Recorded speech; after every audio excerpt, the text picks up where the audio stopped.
Welcome on France 24 to this new edition of the Talk of Paris. This is a really special, exceptional edition because we're welcoming our 100th guest.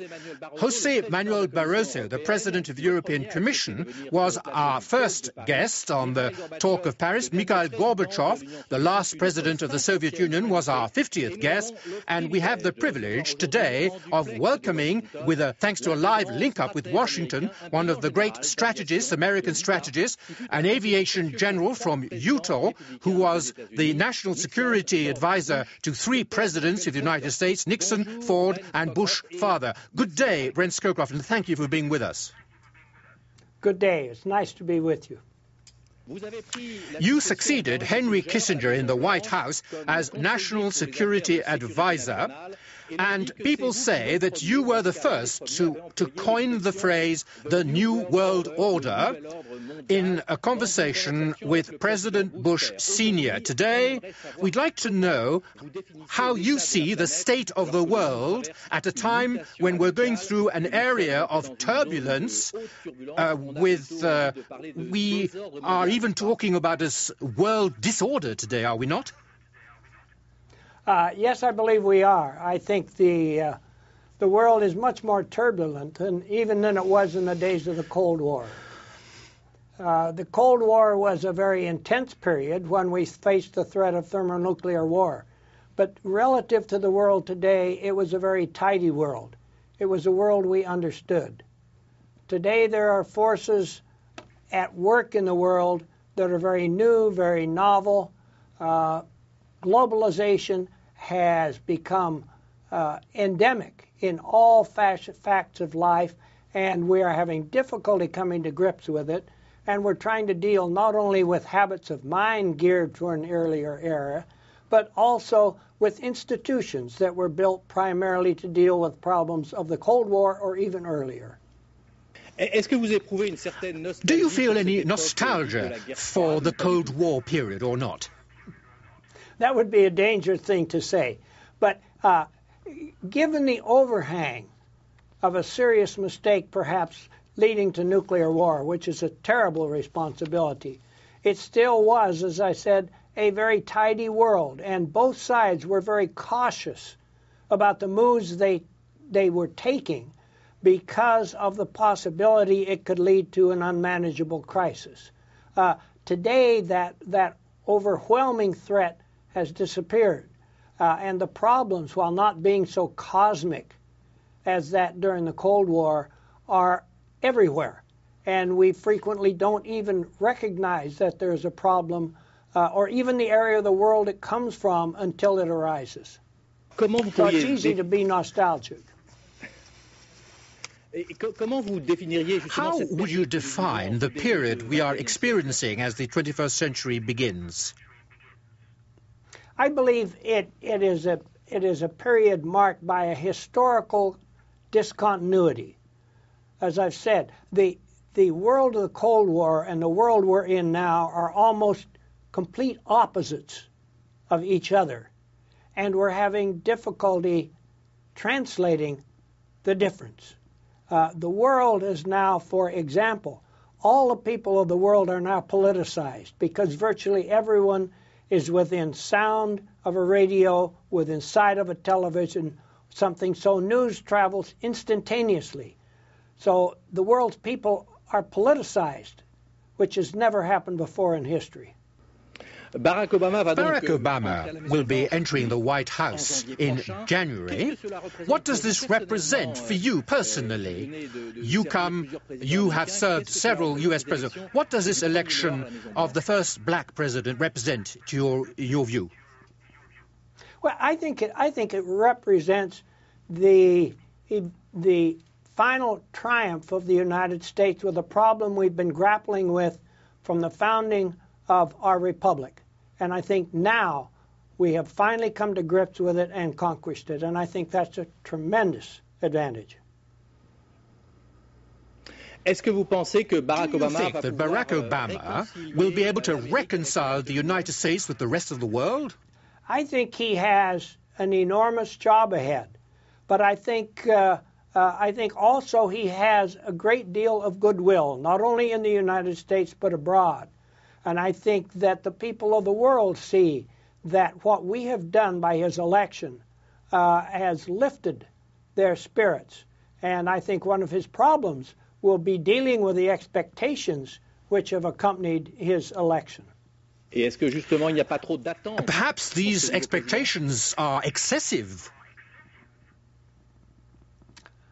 I think it would be hard for them not to be excessive, because so far there is only the euphoria of the fact the United States has done such a bold act.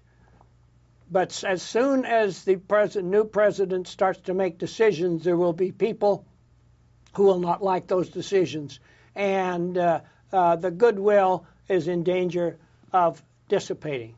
So I think what would help a lot is an early success to bolster the sense of reality that those expectations create. As you know, Brent Scowcroft, every month we broadcast a survey with the Harris Interactive and the International Herald Tribune magazine, and this week we're launching the first barometer of world leaders. Let's look at the results of this survey. First of all, in terms of influence, this survey was carried out in 5 European countries and in the United States. Of course, Barack Obama is not in this league table because he isn't in the White House yet. Here are the first results, the most influential leaders. And the results show that George W. Bush, the current president, gets 70%. He's the number one, followed by Vladimir Putin, 63%, Angela Merkel, 60%, Nicolas Sarkozy, 58%, and Gordon Brown, 53%. So on the basis of these initial, what are your first reactions to these results? Well, I don't know that I draw any particular conclusion from it. I think on any survey, the most influential still has to be the United States. Russia could be second. It could be someone else. One of the things that's surprising about the whole thing is that China, for example, does not register at all. And the third place was reserved for Angela Merkel. Does this show that the Chancellor's influence has grown in Europe and across the world? To me, what that signifies is that she has taken a much more Catholic approach to the problems of the world than her predecessor did. So I welcome that position which she has assumed, because I think she is turning out to be a very responsible leader. And what about Nicolas Sarkozy? He's quite well known in the United States, and you personally, do you think he has shown over recent months his ability to establish himself as an important world leader? Yes, I believe he has. And certainly with respect to U.S.-French relations, I think there's been an enormous improvement over his predecessor. Under President Chirac, our relations were, shall we say, rocky. And I think President Sarkozy has shown an energy, an intellectual verve, if you will, and has not hesitated to step out. And I think it's a refreshing change. The second part of our survey on the popularity of leaders, let's see who are the most popular leaders in the world. The results are very interesting and surprising. Look at the table. The Dalai Lama is the most popular leader with 71%, Angela Merkel 54%, Tony Blair 51%, Pope Benedict XVI 48%, Nicolas Sarkozy 45%. And here again, are you surprised by this result? Yes, I am surprised by the result, because it's hard for me to get a single barometer, if you will, on which all of these would have a similar scale.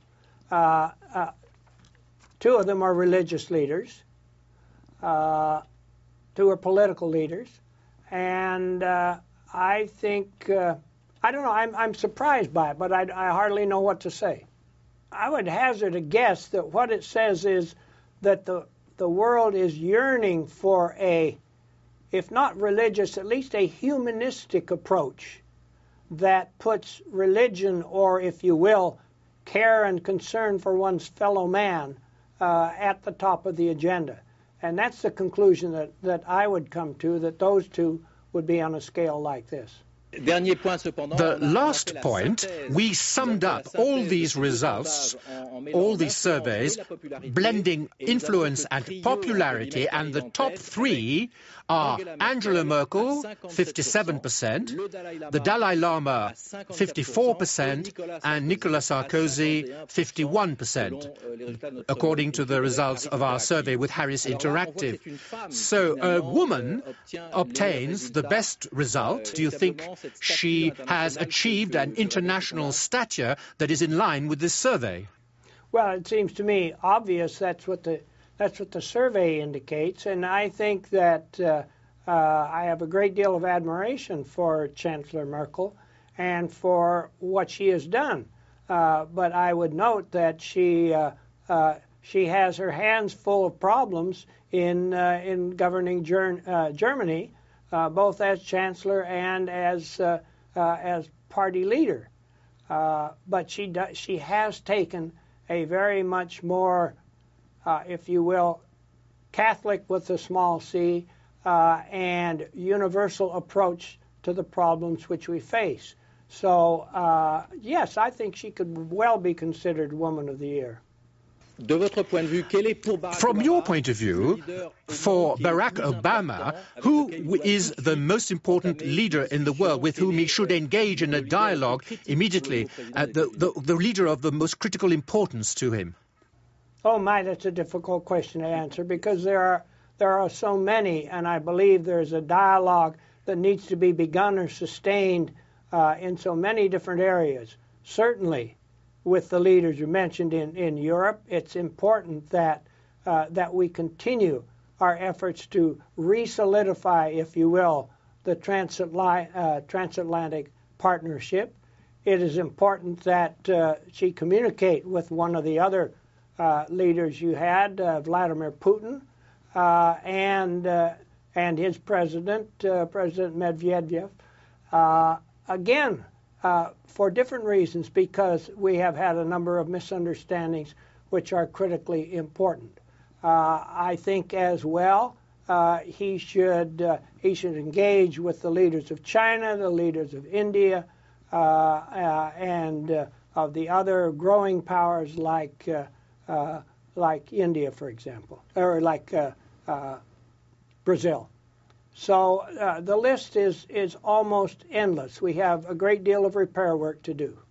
And as you have already said, one of the top priorities of the new president will be the Near East, the Middle East, and you would like him to dedicate his energies to this. Let's listen to a question by Pascal Boniface, who is from the Iris Institute. Monsieur Scowcroft, bonjour. In the book you published recently with Zbigniew Brzezinski, you made it clear that finding a solution to the Israeli-Palestinian conflict should be the first priority. This conflict has gone on for too long and has already affected American national interests. Do you think Barack Obama will seriously tackle this problem? Do you think he has a better chance of achieving success than his predecessors? What major obstacles will he encounter on the way in reaching a solution to the conflict, or simply in his desire to go right to the end?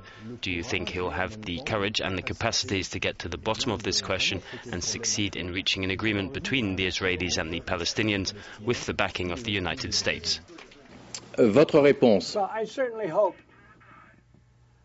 I hope that President Obama will give serious consideration to tackling the Palestinian peace process as one of his very first endeavors. As the questioner asked or said, it's been a very difficult problem, and the last two presidents have left it to near the end of their terms to undertake it, and neither one has succeeded. It seems to me that it is crucial to the Middle East, that issue, and the Middle East is crucial to, if you will, reducing the sense of turmoil and disruption in the world. not everyone in the region thinks the Palestinian is the top issue, but there's no doubt that there's a pervasive sense of injustice in the Islamic world based on the existence of the Palestinian struggle. The obstacles are many. There are still very difficult issues to be solved. The two parties, both the Israelis and the Palestinian governments, are in a fairly weak position and thus unable to be very assertive. But I think the one thing that is clearly present is that if the president himself were to take a principled position based on the kinds of agreements that have tentatively been made by the two sides going back as far as the Taba Accords in 2000, that he can overcome that sense of weakness on both sides and succeed. So Barack Obama could be the man who will bring peace to the Middle East. I think that's entirely possible. You know, it is a project that is fraught with peril because it's been going on since 1948, and no one has succeeded in solving it up to now. But I think now we do have an unusual opportunity. The current American administration has pushed hard, but has not quite succeeded. But I think to pick up where this administration left off and give it a final push with substantial personal support by the president could prove sufficient. Thank you, Brent Scowcroft. That's the end of the first part of this program. Let's catch up on the latest news on France 24 and join us again in a few moments. Stay with us.